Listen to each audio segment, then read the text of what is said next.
17 episodes deep. Welcome to the Power 5 Sports League Proverbs podcast with Coach Norman and Coach A, where we break down the journey from youth sports to the pros. I'm your host today, MC Mike, and I'm joined alongside a trio of Permian Basin coaching legends, Coach Norman, Coach A, and today's very special guest, Coach Sergio Gonzales. Yes, Today, sir. We're going to be discussing resilience, mental toughness, and perseverance. 3 core themes of sport and how each are essential qualities to improve yourselves both on and off the field. Gentlemen, how are we all doing today? Blessed and highly favored in the Lord. Highly favored in the Lord. Right. He always come with those.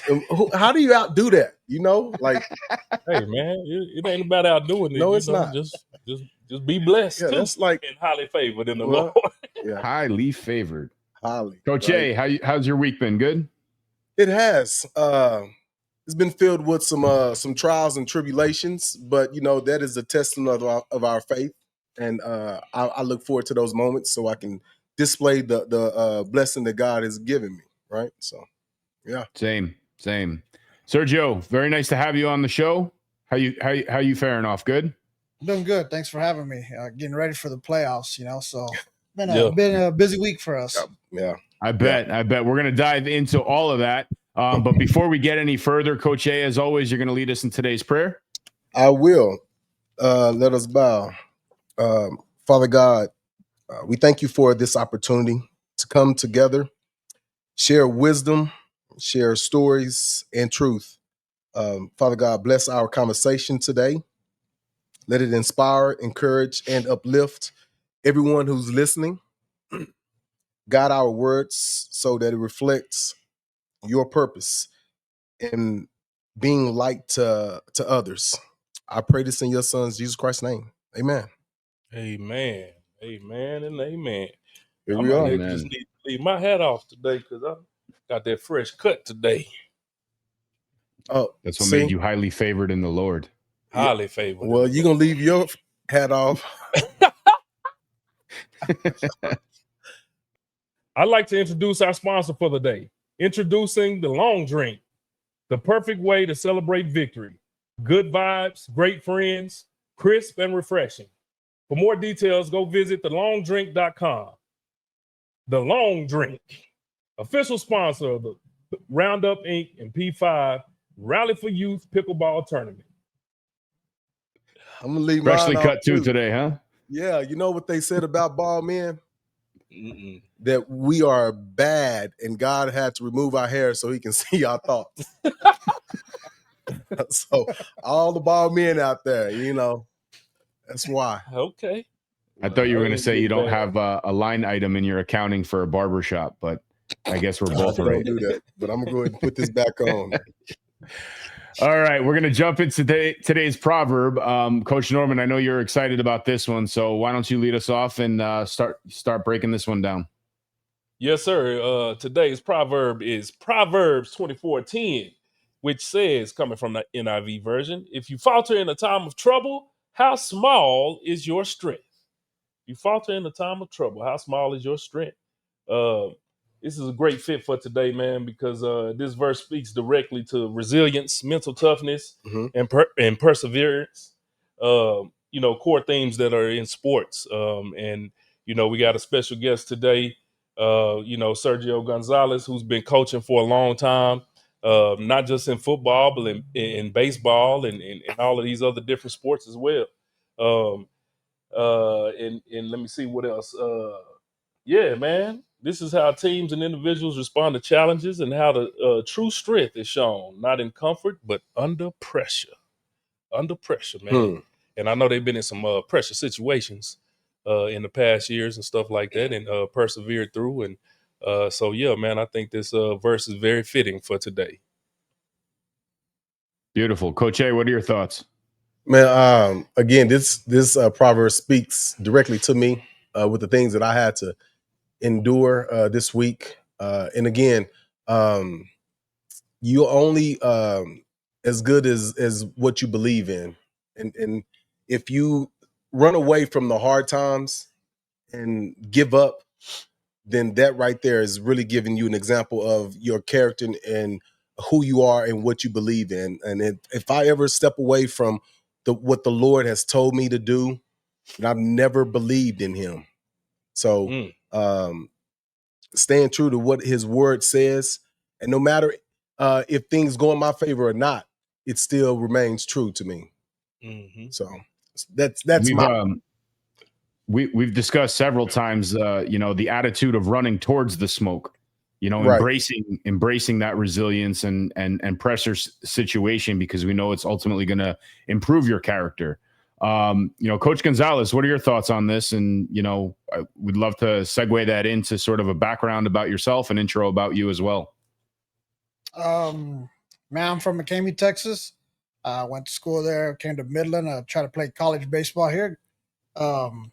Had to drop out of school to financially be able to help out with my sister, help out with my mom and stuff at home, so we can get her into college, stuff like that. So we had to go through some troubles and stuff like that.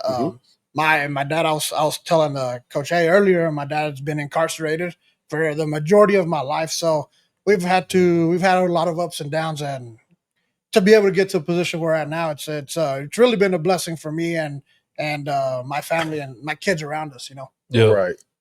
So you are a living testimony to this Proverbs, man. Because if you hadn't never told me anything about your father, and now I just learned that what you did for your family, I wouldn't have known it. But I do know that the people that you are involved in and the things that you do it wholeheartedly. Right. And the whole town rallies around you. Yeah. Right.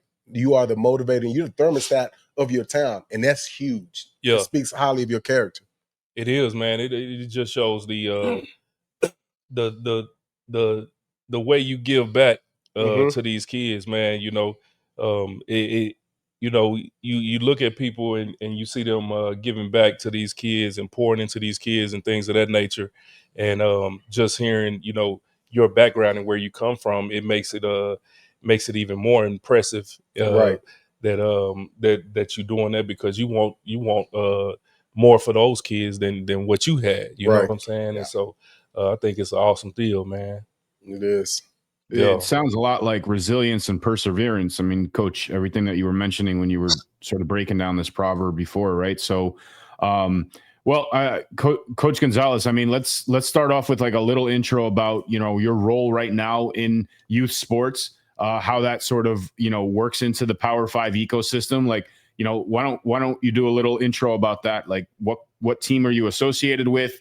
How long have you been here? What are your thoughts on it? Let's go from there. Okay. So this is my 5th year with the Crane Coyotes.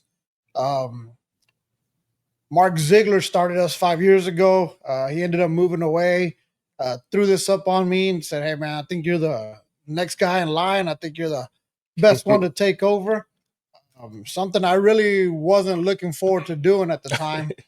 We just do so much. We have so much on our plate. We do travel baseball and all that good stuff. So this was something else that was added to our plate. A lot of conversations with my wife and friends, and like it's something we wanted to take on, but we enjoy it. Here we are, 5th year. We've had a lot of success. I feel like as an organization, we kind of grow every year. We add more and more kids to it.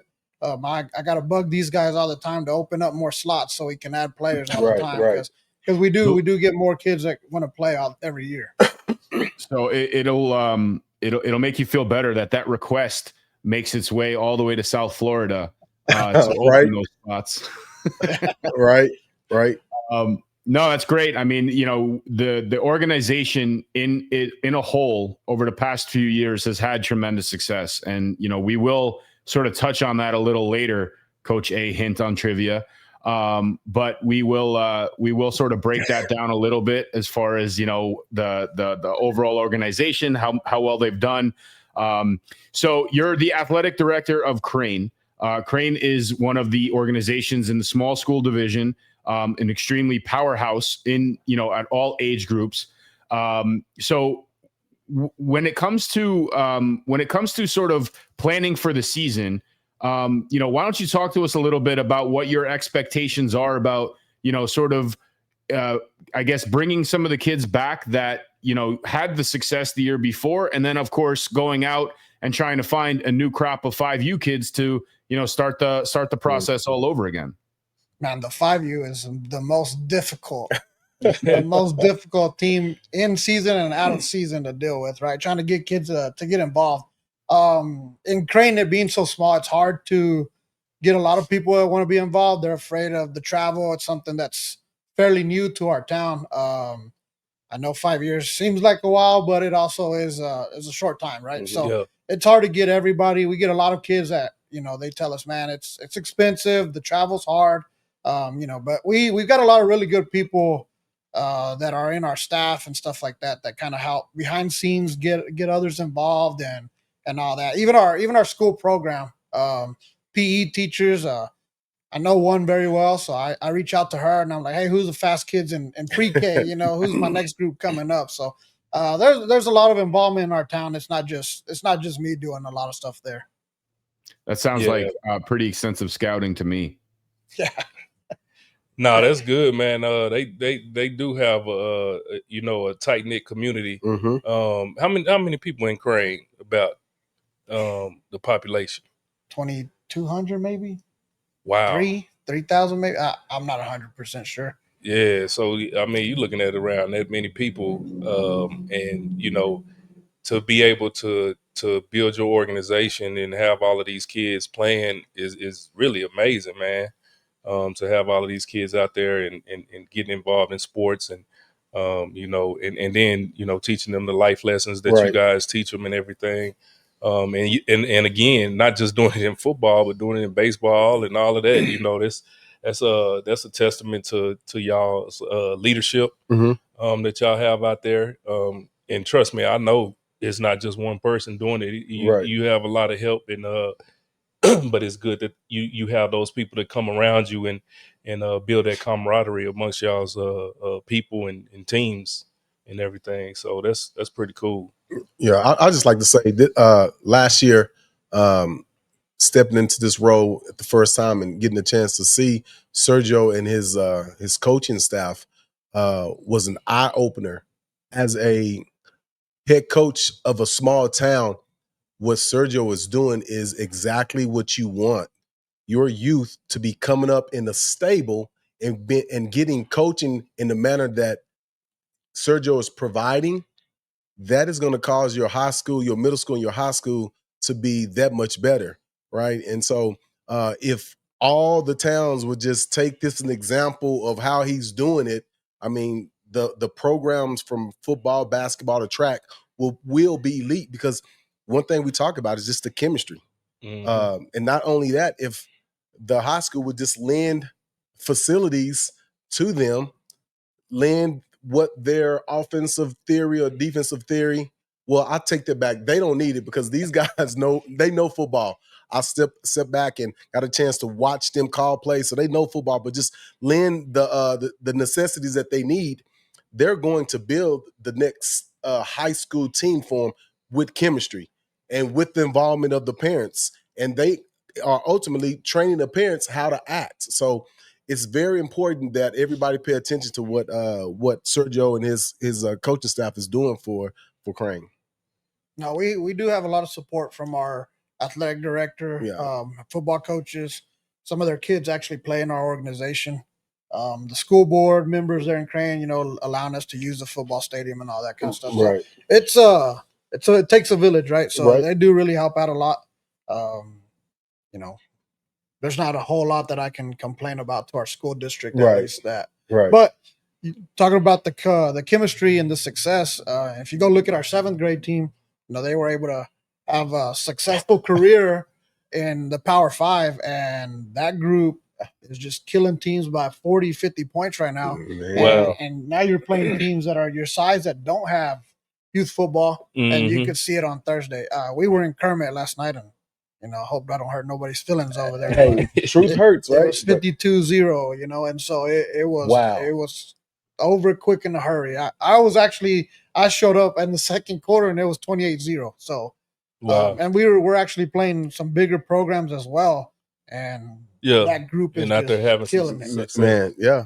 That's how it's supposed to be, man. That's how it will be, right? Yeah. So It all really starts with leadership, right? I mean, that's a trickle down effect, from support to understanding the end goals. I mean, that is something that, we sort of promote here, not just on the field, but off the field as well. If you are that proper leader, that's going to lead you to become a better person, or the people around you to become better people, whether that's in the community, whether that's players you coach, or even, coaching staff that you coach alongside with. Parents, whomever it may be. It's just it's a contagious attribute that not everybody has, but is very easy to spot. And again, the success that you've had with the organization speaks volumes to that. And we're going to dive into that before we get into some of the deeper side of this season. Why don't you tell us about some of the other sports and let's chat about that. You mentioned baseball. Is there anything else that you focus on out there as well? No, so I started we're called the West Texas Flying Squirrels, and we started them about going on 14 years, I believe now. Wow. And so we've kind of I wanted to coach right after high school. That was kind of my goal. I wanted to be an AD and all that kind of stuff, right?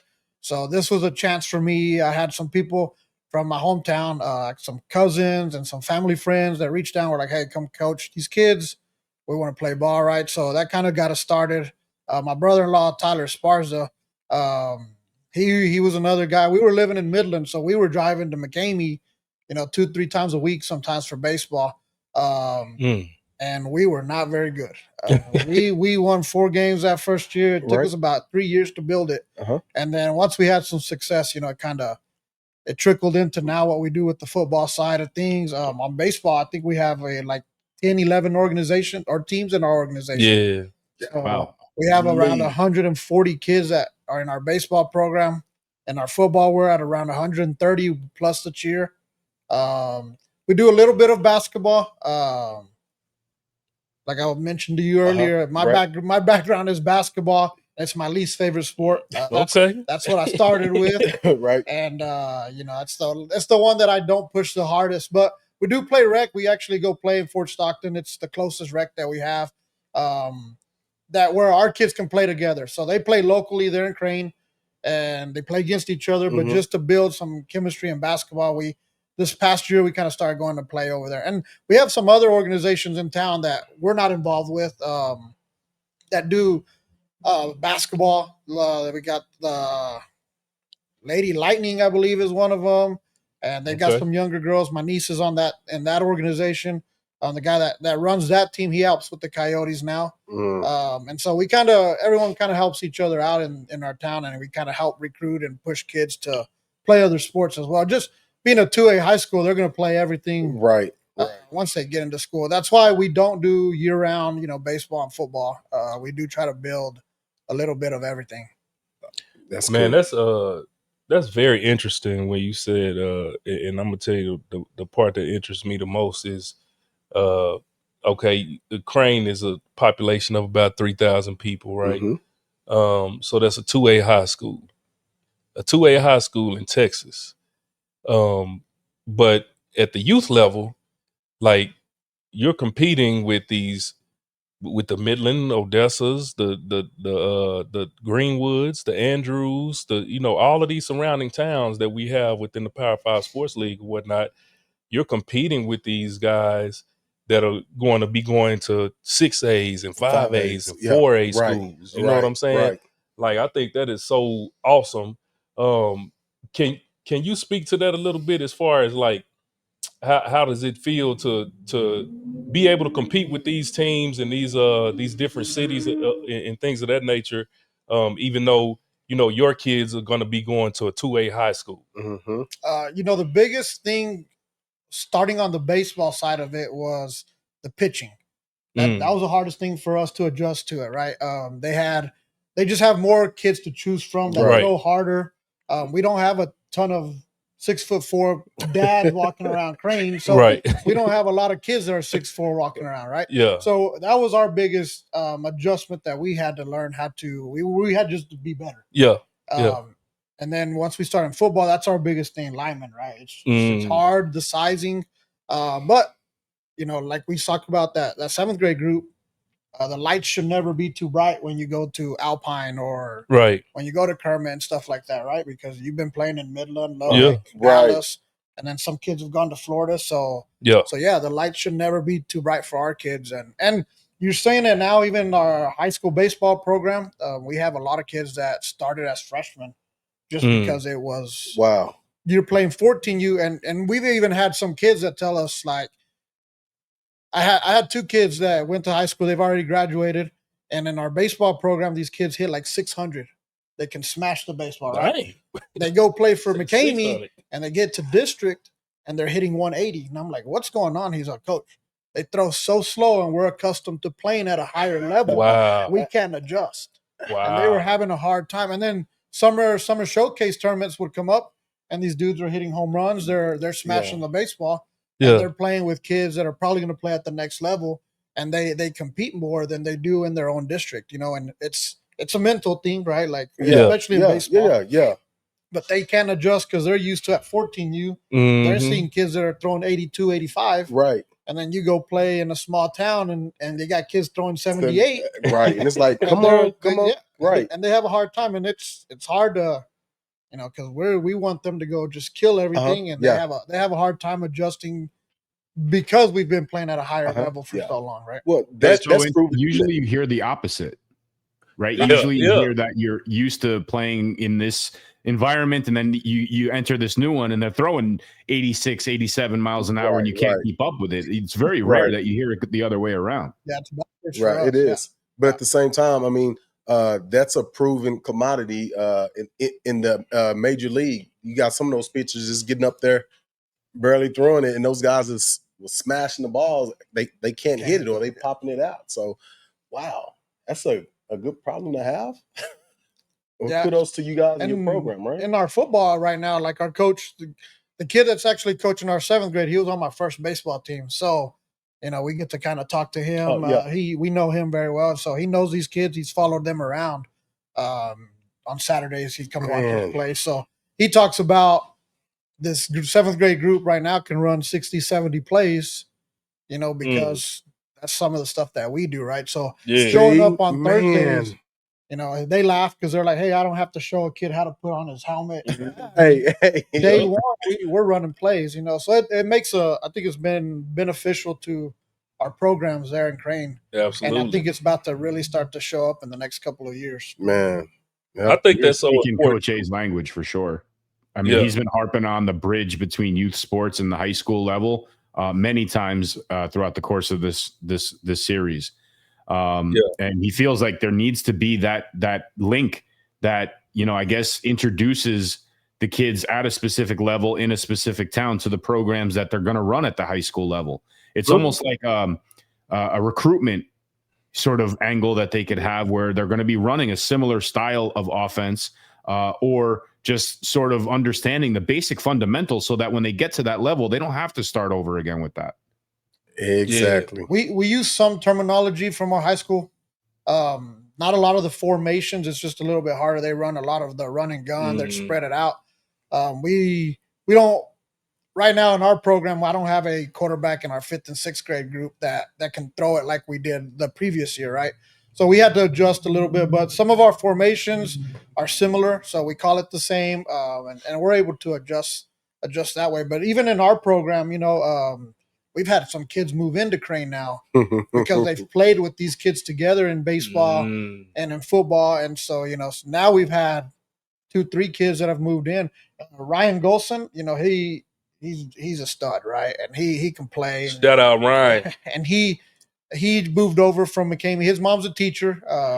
Dad was in the administration stuff. And so they moved over to Crane, and now his Cortez Molina, which was Cortez, a monster for us. They lived in McCamey, and then he's made the move to Crane just because he's able to continue to play with the kids he's been growing up with. No, that's you took the next question out of my mouth with that because as Coach mentioned, like a town of 3,300, not a big crop of kids to choose from. And, with all these programs that you're running before they get to the junior high level, how many actually play all of the various activities together and ultimately grow up in all of these sports together? You don't have that, this is the baseball crew, this is the football crew. It sounds like there's not enough crew to go around. Everybody has to sort of play everything. Man, yes. Yeah, Cortez is, he played quarterback for us, was our shortstop, right? And Golson, center fielder, running back, and so those kids, that interception we had in the championship last year, you asked me, does that kid play baseball? He does. And he's able to turn and track that football like he's used to doing in baseball. So we actually do a lot of stuff. With my first baseman, I actually throw footballs at them because it's natural for you to throw a football and you catch it with your hands up, right? If I throw it below your knees, you flip your hands. In baseball, you get a bunch of kids that you throw it below their knees and they still try to catch it. Like that. So when I throw footballs to them, they just naturally, why? I don't know, but that's just something that we started doing about 6-7 years ago. And it's just something we continue to do now. Hey, message. Hey, that's a great coaching technique right there for y'all looking for some techniques on how to catch the baseball and use implementing footballs to do that. Because we teach the receivers all the time. If it's above your chest, thumbs together. If it's below your chest, pinkies together. So that makes sense, man. That's a great coaching technique. That right there just goes all the way back to how we were brought up. We played every sport. When you're in a small town, you can think that you have a disadvantage, but it's not. You get to play every sport, and every sport complement each other because of the skills that you have to develop. And I tell you, Mike, if you would have saw the way this kid tracked that ball in the air, I knew as soon as he turned his body and kept his head in place that he played baseball. You'd be amazed of how many football players have trouble tracking. Well, DBs have trouble tracking the ball when it's in the air. They can run alongside you, but when the ball is in the air, they have trouble. But again, small town kids have the advantage because they have the opportunity to play multiple sports. And that's to all the parents. Stop making your kids specialize in one sport this early in their life. Right. You don't know what they're going to develop. Help them develop in all areas, man. Yes. Well, I mean, that's another important point. And we usually bring that up with the athletes that are guests on the show because they're sort of in the trenches dealing with multiple sports at the moment. But I mean, from a little bit further back out and looking at it from a coaching perspective, you want to hone in on those different skill sets because they help refine other areas of other sports. Yes, right. We mentioned footwork a lot with respect to track and basketball and playing defense and always moving your feet so you can avoid the foul. That footwork also translates to something like football, where you're trying to, either work on your footwork as a lineman, just to make sure that you stay parallel to the line of scrimmage, or, you're working on the footwork to get around a tackle or break a tackle. Ultimately, we're talking about skill sets that, again, advantageous. You're at a youth level where you have the ability to perfect those in different settings using different sports to your advantage with that. And Coach A, to your point, in a smaller community, it sort of awards you that opportunity where you don't have to be hyper focused to be on the Madden cover at five years old, right? You can actually expand a little bit. You could play some baseball. You could shoot some hoops. You could do all these other things that help refine the skills that perhaps you've yet to develop in the primary sport that you're focused on. Yeah, absolutely. Right. Yep. Absolutely. Hit the nail on the head with that one. I like that, though, Coach, man. Let's break down the season so far. I mean, we are at the tail end. Playoffs are on the horizon, and then we have we'll talk a little bit about where the championship is and what that means to you and your organization. What sort of motivating factors are involved with that. But how'd the season go for you at all age groups? I mean, I'm sure you have a ton of stories that we can break down and share together here. Yeah, so we can start with our flag. So I think we returned 4 kids from last year's team. None of those kids played very much for us last season. So we didn't have anybody that scored a touchdown that returned or anybody that even pulled a flag, Right. And then that group, my brother-in-law Tyler, he headed up that team this year. He's got a little boy named Tiger that played this year. So he's great. And he played a little bit. They've actually, man, if I'm not mistaken, they're 3-2, 2-3 maybe.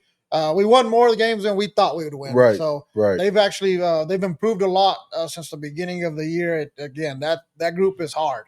A couple of years ago, we had Jay Brown. and he made us our jobs super easy, right? Right. So when you have a kid like that, it's easy. You can show up. It's fun to show up to flag practice. Sometimes that group, it's tough to want to even go. Sometimes herding cats the whole time, right? But that group did. They've kind of made a huge improvement throughout the year.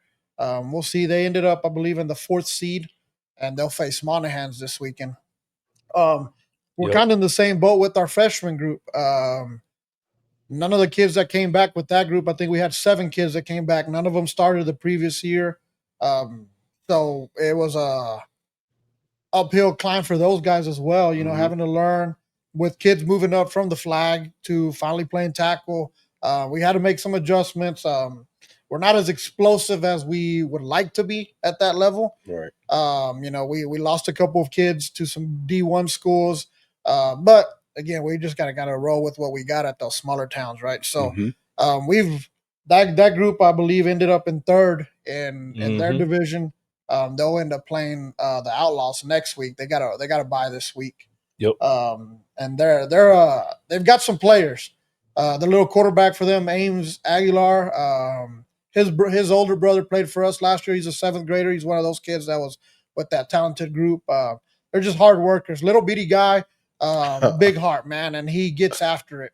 And his dad is one of the guys that kind of helps out with all the programs. He was a state champion in pole vaulting, so they're a track family. I kind of got him hooked into some baseball and now the football stuff, right? Right. But all his kids, man, they're hard workers. He puts in a lot of work into that freshman group, and we hope to have a chance to. Hey, is this the kid that played corner for y'all?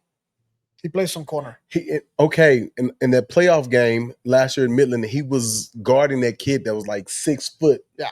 And was going up competing with him. Yeah, so he weighs like 45 pounds. Yeah. My stepson, we had 4 kids in that group that are like 4 foot real 2, small. Yes. 65 pounds. And Stan had a tight end that was like 6'3". Yeah, he was huge. And I think in 2 games that we played him, I think he had 1 catch. Yeah. Those kids just kind of climb on his back and knock the ball down. And he's a ball hawk. Have you ever got bit by a fire ant? By those guys right there. Oh, yeah. It's not just one that comes. Yeah. Man, the ball is up, Mike, and all of a sudden, they are there. If you come down with it, man, hey, you good, because they are going to fight you and scratch you for everything they got. Wow. Yeah. There's a couple of them we joke with them, right? Like, man, if you're an average sized boy, you'd be really good, right? But yeah. They got heart, man. And that whole family, they fight. They're good players for us. Our JV good. Is the one that had probably the most depth coming back. We expected them to be the 1st seed. I think we ended up in 2nd with that group. Yep. They've been battling with the Outlaws for the last 3 years or so. I think we've played each other in the championship 2 years in a row with that age group. So that's another organization that I feel very well coached, very aggressive. Physical football, kind of like what we do over in Crane. We try to play physical. That's another team that that week we talk about, be ready to bring it, because those guys will bring the wood too. And man, we get beat up every time we play each other. Those teams, it's kids are sore the next day. Just physical, good football. But that's another team. We had a kid that moved away, Tayson Rodriguez. He moved back this year, and he's been a player for us. We weren't sure what we were going to get out of him. Shout out Tayson. He stepped in and he's made a huge improvement on that roster. We lost Ace Garza. He was an MVP a couple of years ago. He won the freshman MVP for us. A great player. Decided to take a year off. Khan, he was another kid that was a bruiser for us last year. Yeah, I remember Khan. So we lost our 2 best players for that team, and right now we've had some kids. Man, he was 9U. Yep. Wow, I thought he was 11U last. I just remember him, man. Yeah, he's a player. Yeah. Yeah, he's a tough physical kid, and they had a new baby was born, I think, here recently. So they had a lot of stuff going on at home, so he wasn't able to play this year, but we're hoping to get him back soon. But yeah, that JV group has been really good. I think they've lost once, and I think it was to the Outlaws, and it was like 13-6 or something. So it was a close game. Yeah. Our varsity, man, we lost our so far our best group that we've had. bunch of bigger kids, physical kids, Cortez, Ryan Golson, Adam Jeter. I mean, the list goes on with that group. A bunch of physical, tough kids, bunch of punks, little hard-headed kids, but you got to have a little bit of that, have right? a little bit. They call that in your neck. Yeah, You know that in your neck. Yeah, so those kids, they've had to step up. We've had a lot of kids. We're actually young at the varsity level right now. All our skill kids are 10-year-olds. Wow. We actually had to move our left tackle, that's 11, to play quarterback to give us a little bit of a different look. But yeah, we ended up, I believe, in 4th in the varsity level. We had a really good game against the Outlaws. They ended up being the 1 seed, and we knocked them out. And then the next week, Monahan's put it to us. So I think the varsity level this year, it's just been really, really competitive. Top to bottom, we've had a lot of good games. I'm an offensive guy. I want to score a lot of points. Once I joined these leagues, I realized defense does win championships. Right. I like to put fans in the stands, and that's kind of my thing. And once I got to this level, we kind of realized, all right, we've got to play really good defense. And our varsity does, for the last few years, we pulled up a lot of shutouts. We hold teams down. We've won a lot of games this year, 6-0 or 12-6 type games, From overtime. Yeah. So, But yeah, man, overall, we've had a pretty good year. Hopefully, we're not done anytime soon. Man, that's awesome. By the sounds of it, you won't be. You brought up the 5U is a little difficult to recruit. Can you talk to us a little bit about the transition from, I guess, your perspective from the 5U to the 7U, and what it means to sort of shift the kid's mindset from flag to more of like the tackle style football and what to expect on that? I mean, do you see any roadblocks that you sort of have to iron out in this in that process? Yeah, we got a lot of kids that are scared, right? It's new. Not only kids, the parents. You got mama bears out there that don't want their kids getting hit yet, and that's part of it. Right. We dealt with it at our house, When we first started youth football, we were kind of concerned about it. Years ago, we talked about it when we started the Squirrels starting football. That's when concussions were really big. The movie came out and all that. So we had a bunch of parents that were like, no, we'll just stick to baseball. And at the time, I don't know if a lot of you know this or not, but a fun fact that we realized at that time was, I guess it's a fun fact, but it's not really great. The leading cause of death in sports at that time was actually baseball. Getting hit with the ball? Getting hit with the baseball, or getting hit where kids are swinging on deck and kids come out of the dugout, and they accidentally get hit. And so we were like, man, here we are concerned about concussions, but yet baseball was one of the most dangerous sports that was going on because of that kind of stuff. I guess reaction time too, right? And kids getting the ball hit to them so hot. At that time too, I know it was the statistic was, that soccer, there was more concussions in soccer than it was in football. Yeah. Because they don't have any protection. Headgear. I tell you one that a lot of people overlook. Cheer. Huh? Cheerleading. They be getting concussions? Oh, boy, them girls be flipping. Because they be dropping them. Boop. Bam. They got that cushion. But So I bet they got a lot of injuries there too. Yes, they do. But, I mean, to your point, Coach, man, like I played some of the more major sports growing up, and it was always the non-contact, quote unquote, sports that I've got the most injured in. Playing catcher, obviously you're putting yourself in that position, but I remember getting hit in the head with bats, foul balls off the back of your knees, man. Like it takes its toll on you. Right. I broke 3 ribs playing racquetball. The non-contact sports are usually the worst. And missed the ball hard. No, man, I dove and I hit the floor, and there's no padding, there's nothing. It's just straight ribs to the floor. Mike, I didn't know you played racquetball. Oh yeah, man, I went pro. That was in the. I got sponsored by eForce to play. I was good to go, man. No, where you? That was gonna be in the trivia today. Oh, racquetball. Okay, that'll work. Yeah, so it is interesting that like some of those other sports, usually yield less injuries, but again, it's all really about fundamentals, and I think that starts at the coaching level, right? I mean, if kids understand how to hit, there's a proper way to do it so that you can avoid those injuries and still be effective. Right. And it took me a long time to figure that part out as a player. You don't always have to like truck stick kids. You just have to block and do the job and get the assignment done in order to be effective. And sometimes that doesn't involve, smashing helmets or anything. It's just a matter of being in the right place, being doing the fundamentals the way you need to, in order to execute the play properly. Man, that brings up another point that I wanted to make. Because Coach, you was talking about like the transition from flag to tackle, with the 7U. Because our 7U, we have 6 and 7-year-olds that are playing tackle, and making that transition from flag to tackle, man. It's different ways you can look at it, but I like just to point out one thing that, when parents are afraid and things of that nature, like personally, I'm gonna tell you I think that we should be doing flag at those ages, at 6 and 7. Maybe not 7. I mean, I can pull away from 7 a little bit, but at least 6. That's what I think personally. But then also when they are making that transition to tackle, I want parents to understand.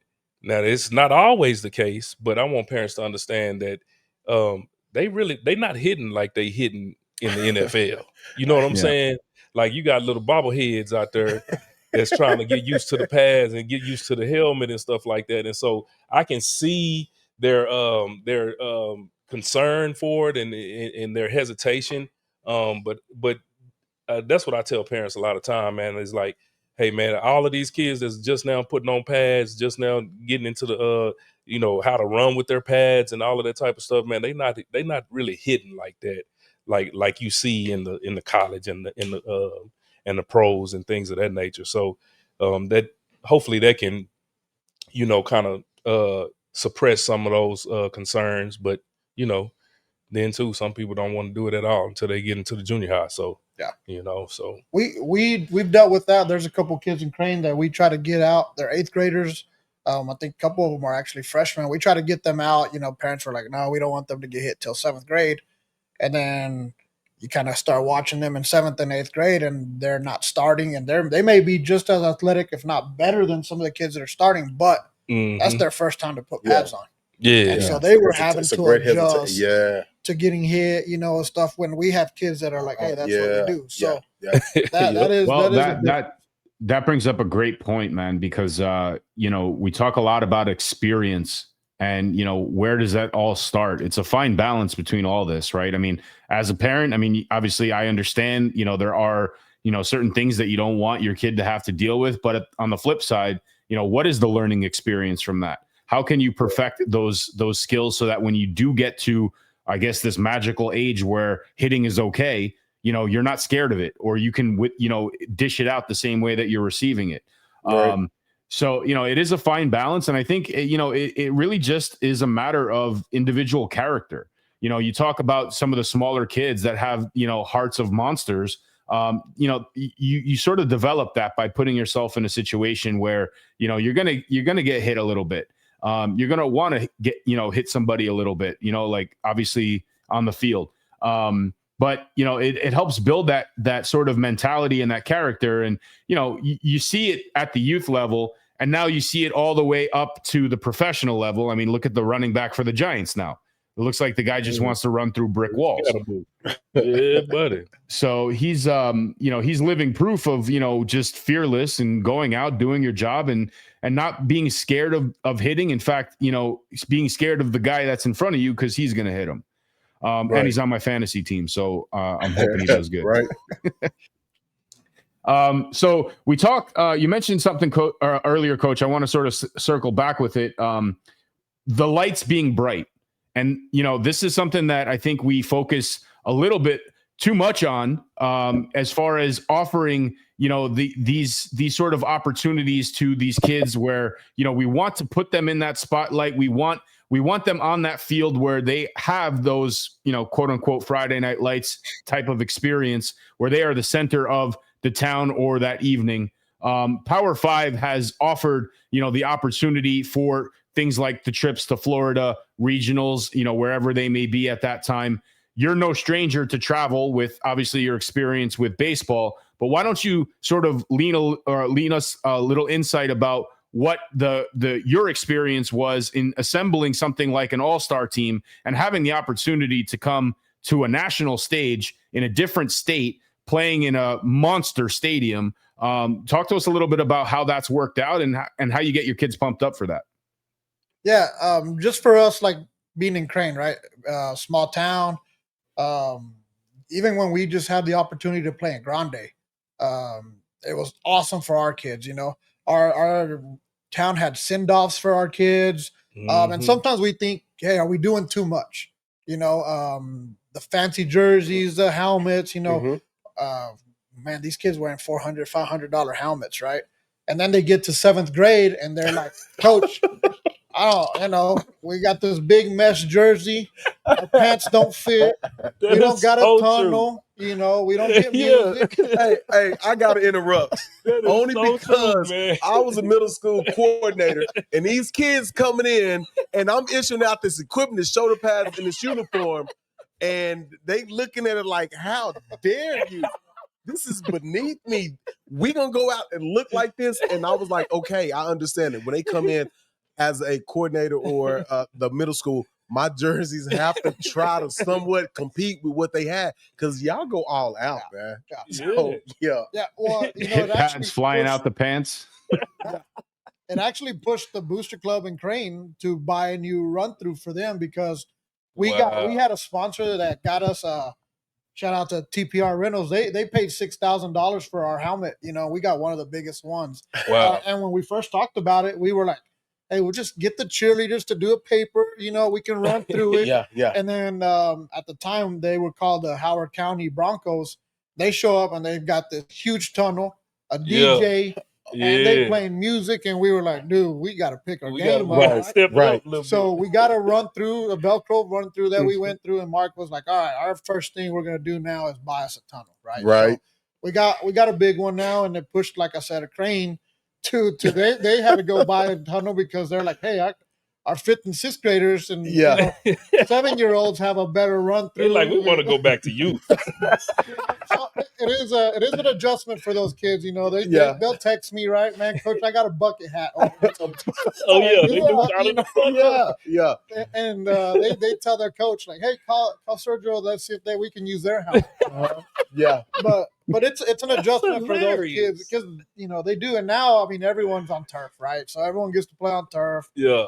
Grande's awesome. Florida was an awesome experience for us.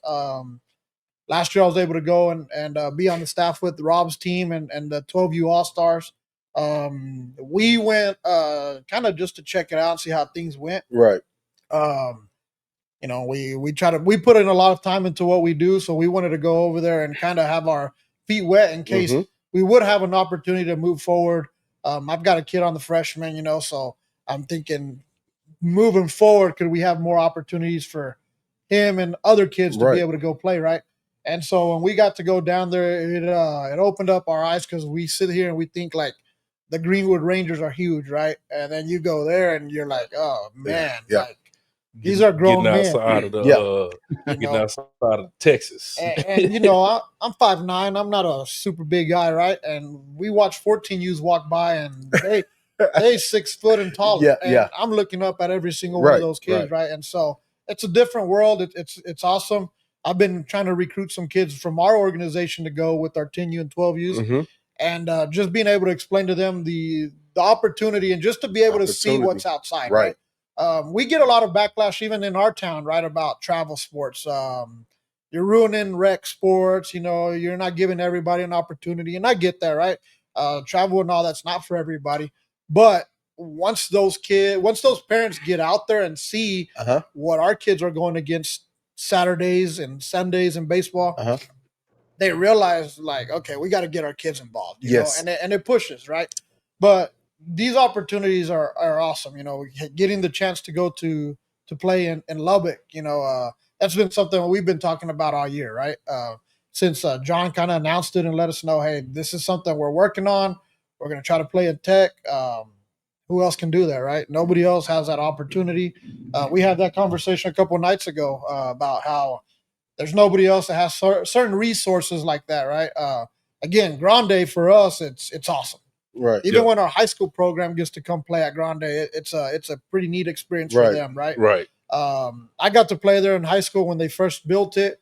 We played on a Thursday night here, and it was awesome. So being able to be out there with 5, 6, 7-year-olds, Right. it's a really cool experience for them. My kid eats up football. He talks about every time we drive by the loop, right? We play there, right? Yeah. That's we what play there. And so that's something that he talks about, right? He Man, wants that's to get good. back to playing there. And I'm Right. like, hey, I know it's not going to be a popular comment what I'm about to say. We're Longhorn fans at my house.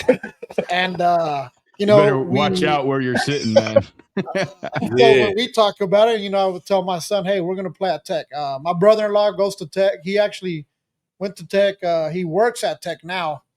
And so my kid the other day was like, hey, my uncle goes there, he works there. I'm a this much of a Tech fan. He tells me.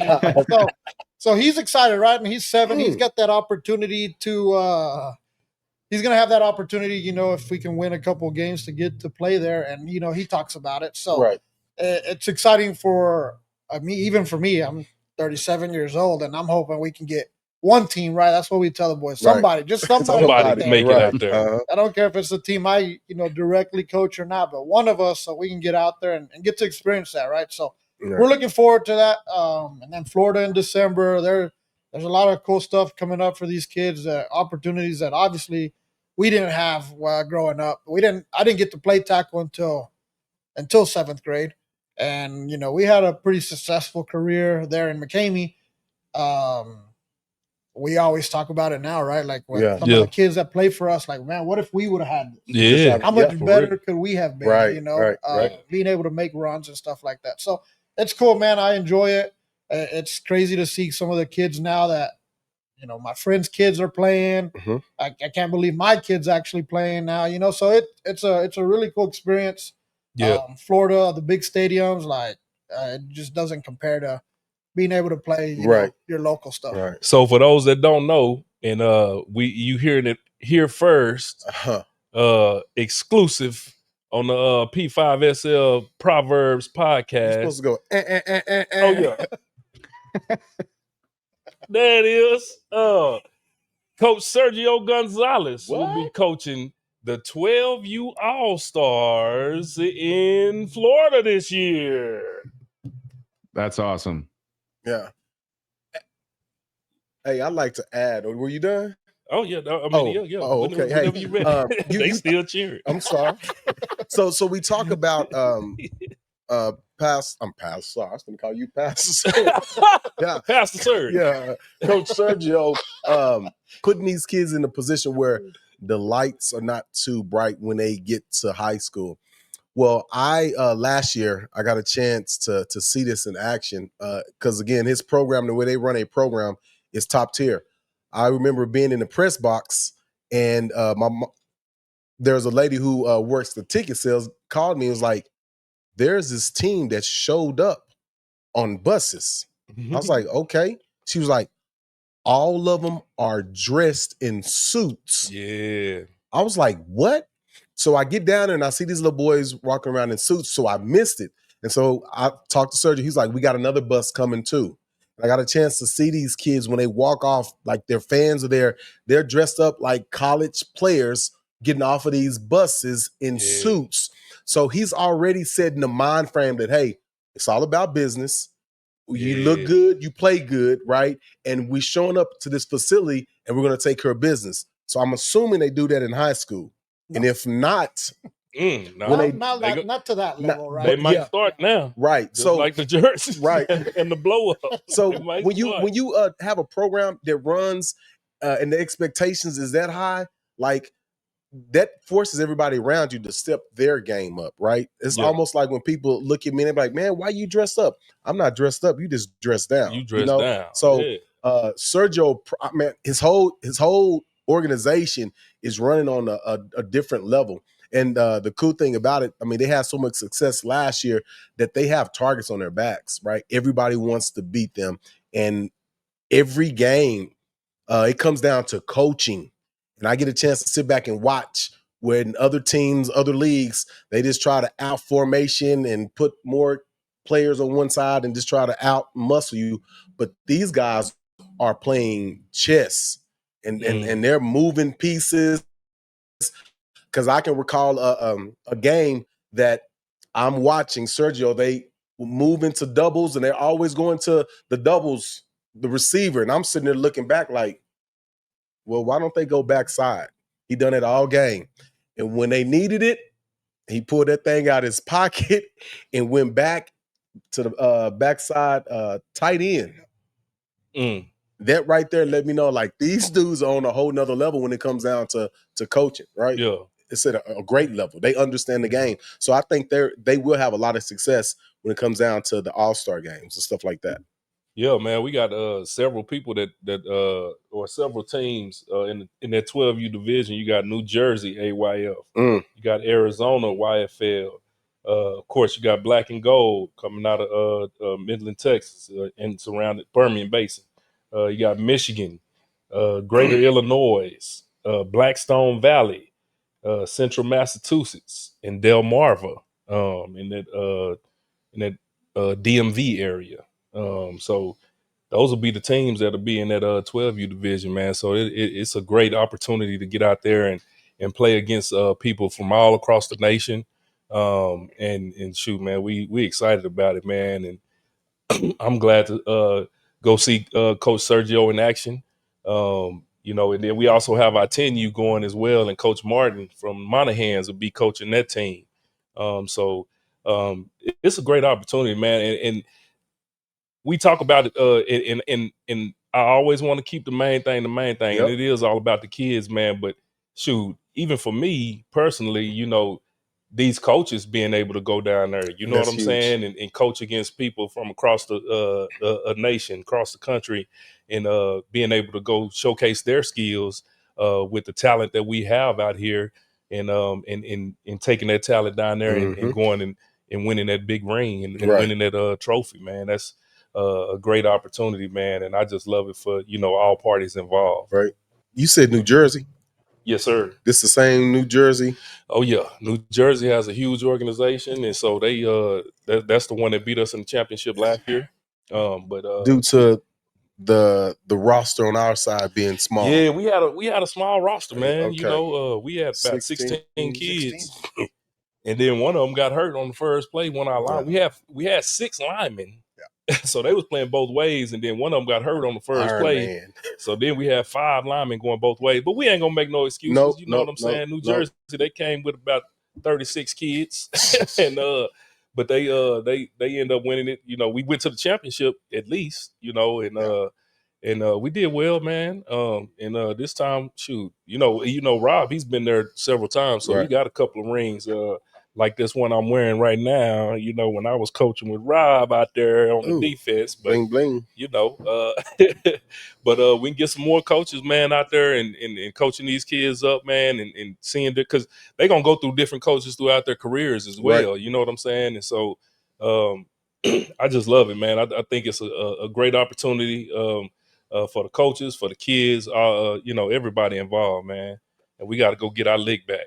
No doubt. I mean, I brought this up after being there last year. So, Coach, just to sort of refresh, I mean, I was there the first game you guys played, and I think it was a team based out of Illinois.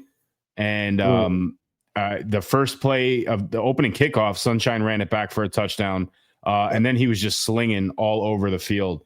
And I'm in the stands, and I'm sitting there listening, sort of eavesdropping on the way that other parents from that other team were sort of, asking questions like, I don't think we belong on the same field as these guys. And then like, where are they from? And then, I guess one of the other parents that were like, oh, they're from West Texas. And then all of a sudden it sort of made sense, right? So I'm here making the sort of assumption and argument that this type of presence puts West Texas football back on the national stage. There is a reputation to be upheld, and these opportunities to bring these kids out there helps uphold, the values, I guess, that Texas brings to football, or football brings to, in conjunction with Texas. But West Texas specifically, I mean, we all know the movies and, you know, the stories and things like that. But how much great talent has sort of risen out of, you know, the Techs and, you know, all of the West Texas type of institutions and towns, small towns, big towns, whatever it is. And from sort of outside the box looking in, that's sort of the biggest takeaway that I got. People are nervous when they have to look and see a schedule when they play a team from Texas.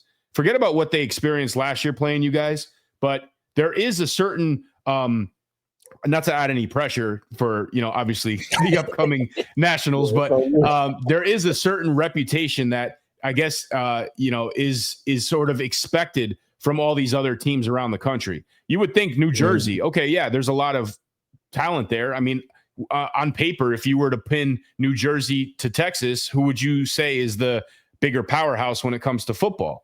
I don't think there's a question there. Illinois, same thing. Although, you know, I'm not discrediting them by any means, but football is life in Texas.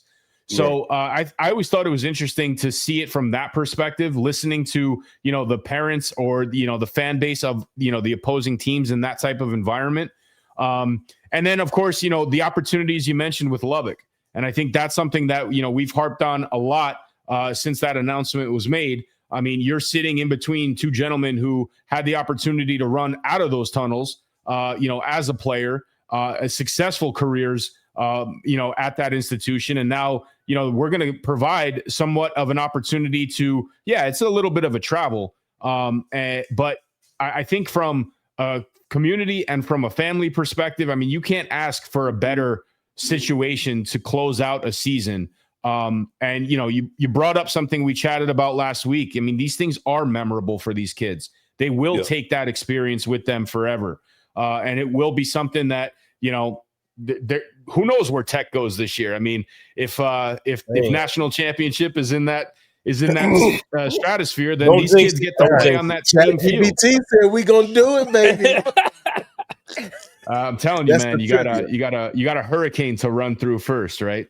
Oh my. Yeah. So anyway, it is an amazing opportunity, and I hope that, you know, the kids embrace it. And it sounds like the program that you're building at all age levels, they sort of understand that. And the way you broke down the various age groups, it also sounds like you're sort of positioning yourself to not only have a successful season this year, but, you know, sort of leveraging that into next year as well. You know, specifically when you talked about the varsity, you know, and you have, you know, skilled players that are 10 right now, you know, they theoretically should be coming back, and they got that year under their belt, possibly a year, you know, where they hung a ring and banner, you know, from Lubbock. That's going to be an incredible experience that they could take back with them. No, we're looking forward to the playoffs. It's the real season begins, right? That's what we talked about on Monday. Like, this is what you play for. We talk every week about, hey, you play to win this week, right? And ultimately, the goal is to be a top seed into the playoffs, right? Man, I just really think at this year, the varsity level, 1 through 6, there's some really good teams. And it's been tough. Now, there's been some other teams that have been able to win a 30-40 at times, right? But I know for us personally, it's been a battle every Saturday. And we've kind of dealt with that the last couple of years at the varsity level. We play a lot of low-scoring games. We play a lot of keep away with the football, and our defense, you know, we let our defense eat is what we try to do. So, it's something that we do try to build moving forward. Believe it or not, we've already talked about rosters next year, right? And it's something that I start doing. Season starts, and I'm already looking at next season, right?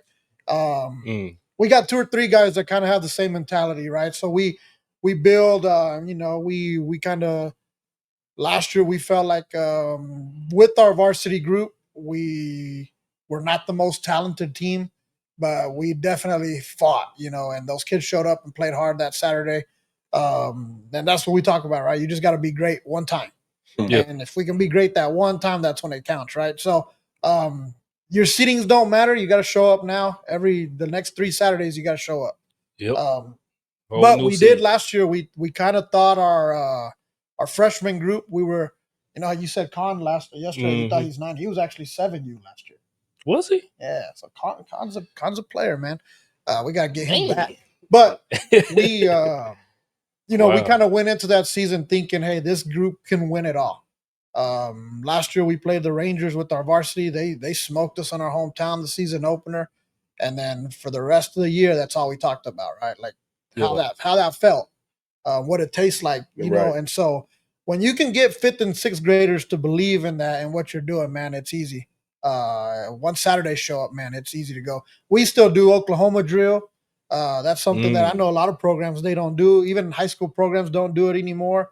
I think that's why we kind of struggle the last few years. We're just not as physical at our high school programs. And I think if we can do that and bring it back, the physicality is super important, you know. That's one thing with parents in Crane. They're kind of believing in what we're doing. First year or two, you know, you had a lot of complaints and a lot of people questioning things. And then now they kind of sit back. They back off a little bit when they see that success. Yeah, you're winning and all that stuff, right? So it's something that we get to build. It's cool. Hopefully we get a couple of teams that can make it out to Lubbock, and we got to rent a party bus in Lubbock. So if y'all know where to get one in Lubbock, yeah, I was gonna say, man, y'all gonna bring if y'all make it to Lubbock, y'all gonna bring the bus out again. You know, that was something they saw on TikTok a couple of years ago. Yeah, it was our second year as an organization, and we made the championship. And I had a dad was like, "Hey, let's do this," you know. And it's kind of been a tradition thing, right? We've had five teams make it the last 4 years. So it's something that these teams look forward to. The only team that we had not get to do the party bus was our freshmen, that group, or the flag group, when we had Jay Brown and those kids. Oh yeah. Remember that was a day like sleet and it was really, really bad. And we played. Crazy. We were gonna play like at 8 or 9 in the morning that day. Yep. So we just didn't want to have to get those little ones on the bus at 7:30. And I don't know how much the town would have liked sirens and all that stuff going off so early in the morning. But it's something they look forward to. You know, they talk about it. We heard it the other day. Do we have to wear a tie this year? Do we have to wear a coat? Like it just, you know, we tell them do their Sunday best and show up, and they enjoy it. I got some videos of them on the bus and having a good time, and man, it's got a pole in there that we try not to get. And those boys be spinning on that pole. We have a good time on the way home. Oh man, all on the pole. So I want to, as we sort of wind this down a little bit, I want to ask an important question, and you brought it up earlier. So you mentioned that, you know, some of the kids that's, you know, I guess you coached when you first started are now coaching. They're now involved with youth sports. Taking yourself out of the situation and just looking about the impact that has on a community. What does that mean to you as a person and as a coach and a parent for that matter? Mm-hmm. Yeah, no, it's awesome to see the growth, right? Two West Texas guys that I was maybe 25, 24, you know, whenever I first started coaching when I was 17 years old. So something I really enjoyed. But to be able to run a program, I was hosting slow pitch softball tournaments when I was 18 years old. You know, just bringing money and stuff into our community in our town. It was something that I grew up doing. I was a bat boy for years, and for my uncles and cousins, right? And then for whatever reasons, the city of McCamey shut down softball, right? Fights, whatever was going on. Right. So when I got it to being in high school, they didn't allow us to do it. I finally fought it for a couple of years. As a matter of fact, that was our punishment for kids in my summer baseball team. Instead of making them run, I made them go out there and tear up the mesquite and pick up rocks. All of a sudden, no one was getting into trouble no more, right? We got that filled up and going, and it was something that was really awesome for our town. I stepped away from it for a couple of years. I moved to Midland, and then once I came back, that's when we started with the Squirrels and all that. We just hosted a tournament in Crane back in June. We had like 35 teams that came. It was a happening town for the weekend, right? So it's cool to see the community be able to have those opportunities, right? Something to do in town. Yeah. And then also just the financial that it brings into your city that everybody wins, right? And so we got messages from restaurants, even the Ossups, you know, like, hey, thank you for what you did. Like, this has been our best weekend we've had in a long time, right? So stuff like that's cool. And now being able to see some of those older kids we got kids that are in high school right now that kind of help out with us at practice, and they enjoy it. You know, the other day, I'm not sure if they've already posted it on social media or not, but we had practice with the varsity, right? So our freshman kid practiced the varsity. Those coaches let them come out there, and we got to tackle the varsity high school kids. Right. And these guys thought they were, you know, studs being able to tackle the varsity running back, right? And so they had a good time, man. And it's been to see what it's grown into. That's pretty cool. You know, Crane and McCamey are rivals, right? And they don't like McCamey. So when I first started doing stuff in Crane, I got a lot of pushback. Yeah, you know, and until this day, I don't wear. My kids go to Crane. I will not wear a Crane shirt. So I do. Part of the reason why we are green and black and not purple and gold, right? Yeah. But that is. I still wear my Badger stuff to practice, and you know the coaches there. Pretty much everybody's from Crane. I think we got 2 other guys that help out from McCamey. So I get even people from McCamey like, man, you're helping the wrong team build, right? You're supposed to be helping us, and we do try to get the community in McCamey involved as well. But seeing those kids come out and coach, seeing what our programs have turned into in high school, you know, just 2 guys having fun one weekend, decided to start this up, right? And that's good, man. And here we are to where you have so many kids. Now we even have 2 kids that next year their kids will get to play for Coyotes, right? So it's something that's been. We got nephews that play for the Squirrels and Coyotes, and so it's cool to see those older guys there. You know, they come around and still do that. And like I said, the 2 coaches, they're in Crane, they played with us and all that. So we had kids from all over in baseball. Cannon Gibson, he's playing quarterback at UTPB. You know, he played for us. Guy that's coaching there, River Rodriguez, he actually went to Midland Christian. He grew up in Crane, and so it's cool to see the difference in these guys, you know, coaching and getting to play at a high school level. Right. You know, it's good to see that stuff. That's awesome. That's awesome. Yeah. So it's trivia time. Coach A thought he was looking at the clock like, I think we're going to miss it, but no, we're not. Okay. So it's a quick one today. This is going to be the 3rd installment of the Power 5 playoffs, thus crowning, you know, 4 new champions, 1 per age group in the small school division. Previous 2 years have crowned 8. How many championships does Crane have? Let's go with 3. Coach? Out of all the age divisions? Out of all the age divisions, there's been 8 rings and trophies hoisted. 4 in 2023, 4 in 2024. How many have Crane's name on it? No, 4 of them. If it's 8 of them, I think I'm gonna say. You gonna say 8? No, I'm gonna say. No, I'm gonna say. I'm gonna say 5. 2. I'm gonna say 5. 2 and 2. But what's interesting? 4 total, correct. But what's interesting, looking back, we have the 5U who was crowned in the inaugural season. And then in 2024, that same group won the 7U.